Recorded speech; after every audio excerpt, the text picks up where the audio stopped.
Hi, I'm Mike Gassewitz, CEO of IAIC, and welcome to another episode of In Focus. Today, I'm joined by Joel Baker, our Chief Investment Officer.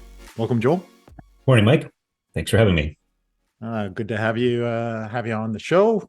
Basically, going to talk about our investment outlook, what we saw in the last quarter, and maybe what we continue to well, think about in terms of the future going forward. So why don't we start off at interest rates? We saw the impact of interest rates, some bank failures in the States, just basically how the banks managed their assets and liabilities and the impact to Silicon Valley Bank and a few of the others. So why don't we talk about interest rates and inflation? Thoughts on Sure. that front? Yeah, sure. That's a big one for sure. So yeah, exactly. It's a bunch of moving parts, so to speak, and that's definitely part of the maze going on out there right now. So yeah, it's all eyes were on the Fed, I'm sure, yesterday, and there was no real surprise there that the Fed increased their short-term rate another bump, if you will. I think that's 10 straight in a row now. And they say that our interest rates are as high as they've been in 16 years. So that seems to be the headline news, but no real surprise. But I must admit it's probably more intriguing that it's a pivot point. And what I mean by that, Mike, is it seems like the fight of inflation is behind us now. So even though prices are coming down and inflation's coming down, it's decelerating probably slower than what we thought. And it seems to be a pivot point now to not so much fight inflation by increasing your interest rates or managing your interest rates. It's stabilizing the economy.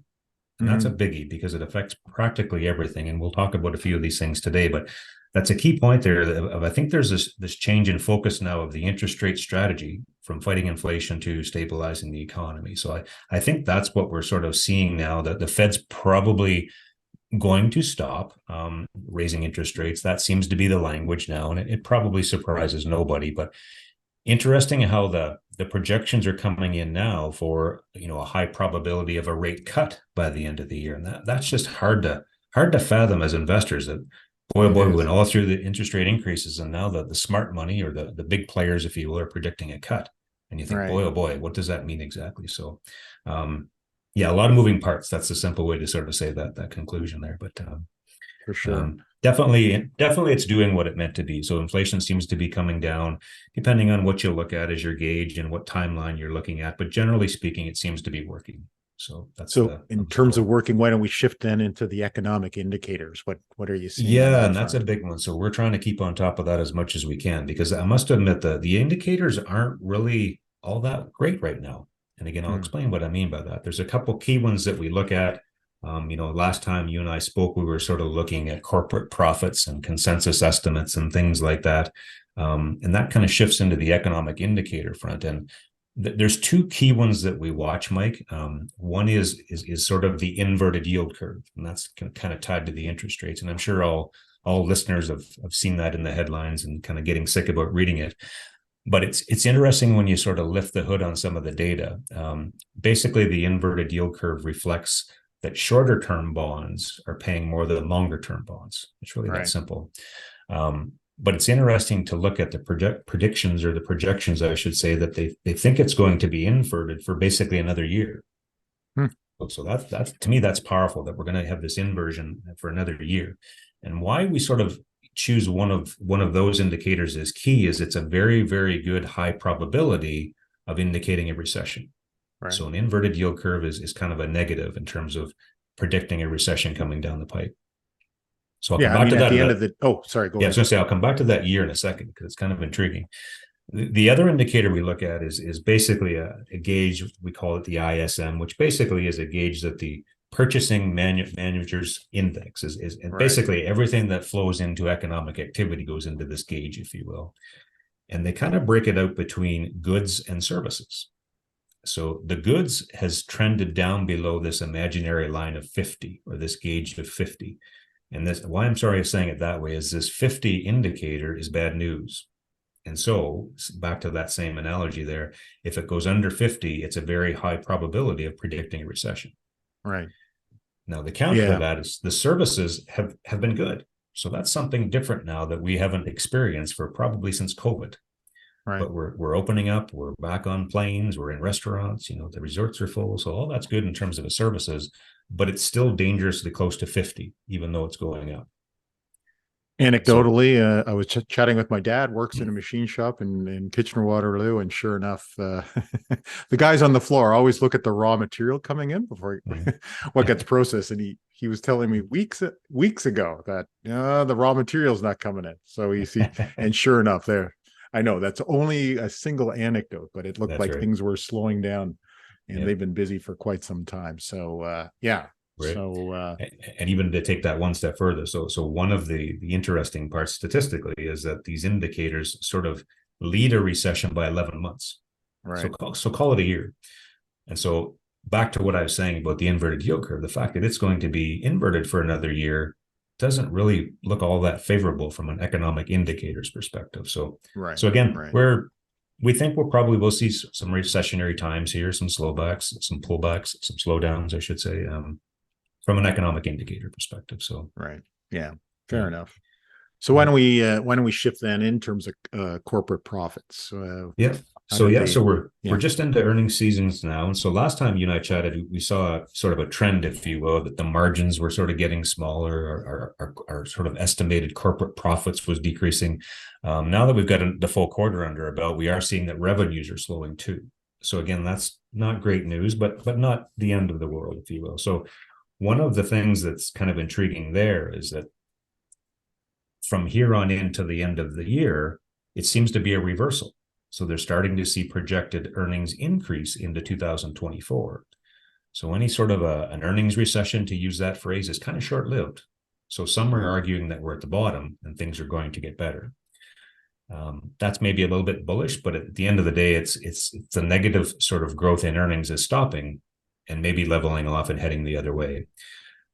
Unfortunately, that's maybe a little bit forward looking too much, because we continue to read about layoffs and things in the paper about cutting costs. And to your example there, I had an interesting chat the other day, which is kind of relevant to what we're talking about. And the gentleman said, I kind of see what you're saying.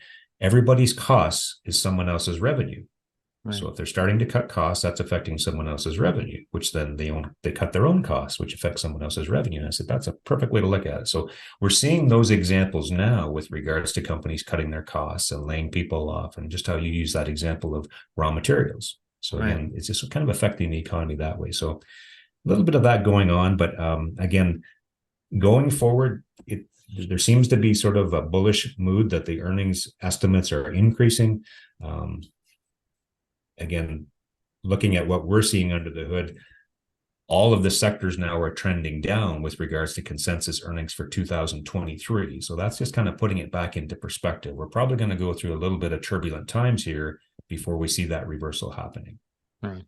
So all Okay. that leads to probably volatility. We'll see some volatility here in the markets, but Well, and exactly. So from a market perspective, because that's your assessment, basically, continued volatility, as can be expected. exactly, exactly. Yep. So even looking at the stock market itself, again, that's always a question we get. And when we sort of look at the stock market and look at the long-term averages, we're actually right on track. So again, some of the numbers we're looking at go back as far as 25 years and put things in averages. And I must admit, even some of the common metrics we look at as far as ratios and debt levels and things like that, we're right on track, or right on bench, if you will, to these long-term averages. So the Okay. stock market really isn't predicting things being on sale. It's not really predicting head for the exits as far as selling. It Right. seems to be forward looking, and things are on track to these long-term averages. Now, why I say that with a little bit of doubt in my voice is that there's no real textbook to predict what we just went through as investors. So what I mean Sure. by that is we just went through record government stimulus, checks to consumers. We went through record low interest rates. One could argue that interest rates aren't hitting any sort of highs. They're just back to normal. And Right. there's no real textbook to that. So that's why when we look at the market, it's kind of right on track to long-term averages. So we're comfortable with that, but it probably leads some volatility. So Right. as companies do miss their earnings, or if we have sectors that kind of sell off, or commodity prices correct, we probably will see some selling.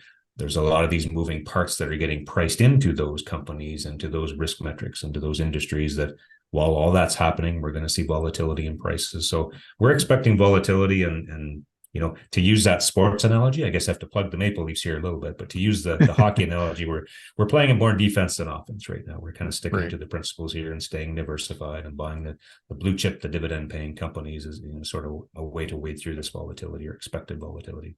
And that volatility could lead to some excellent buying opportunities as well, right? Exactly. Yeah, we're seeing that. That goes back to what your comment there a few minutes ago. Some of the sectors we're seeing kind of being spanked, if you will, to use that bluntly. They're being sold off here. The financials are a good example. You had mentioned some of the fallout of some of the banks in the States, the regional banks, and some of our Canadian banks, the big, strong, blue chip kind of financial institutions. They're kind of being sold off too. So there's an example there where we're buying good quality, maybe just on sale. So again, we're looking for those sorts of opportunities for sure. All right. Okay, Joel. That's a great summary. Appreciate the time.